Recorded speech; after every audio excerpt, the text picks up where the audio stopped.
காகித ஓடம் கடலலை மீது போவது போலே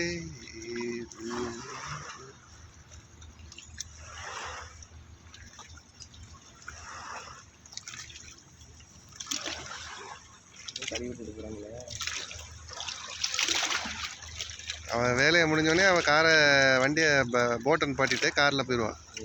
அவளுக்கு தேவையானது பக்கத்தில் ஒரு போட்டு, சின்ன போட்டு, ஒரு காரு அழகாக அதில் ஏற்றி வச்சுட்டு போயிட்டுருக்காங்க. அவள் வேலை முடிஞ்சோடனே கார் எடுத்துகிட்டு அவள் போயிட்டுருப்பான்.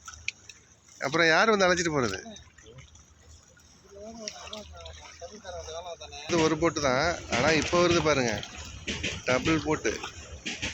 இதுலாம் என்ன போயிட்டுருக்குன்னு நினைக்கிறீங்களா? நம்ம கட்டிடத்துக்கு தேவையான மணல்கள்லாம் வந்து இந்த மாதிரி படகுல ஏற்றி ஒரு இடத்துலேருந்து இன்னொரு இடத்துக்கு அனுப்புறதுக்கு இது மிகவும் இலகுவான ஒரு போக்குவரத்தாக இருக்குது. அதனால் இந்த மாதிரி போக்குவரத்து அமைப்பு ஏற்படுத்தியிருக்காங்க. அது மணல் பறக்காமல் மேலே எல்லாம் மூடி போட்டு அழகாக போயிட்டுருக்காங்க. அவங்க போனோடனே இந்த ஆற்றுலேருந்து கரைக்கு போகிறதுக்கு ஒரு படகும், அந்த கரைக்கிட்ட போனோடனே அவங்க காரை எடுத்துக்கிட்டு வீட்டுக்கு போகிறதுக்கு அவங்க காரும் அதில் ஏற்றிட்டு போயிடுறாங்க. இதுதான் வந்து வளர்ச்சி அடைஞ்ச நாட்டுக்கு உள்ள அடையாளம்.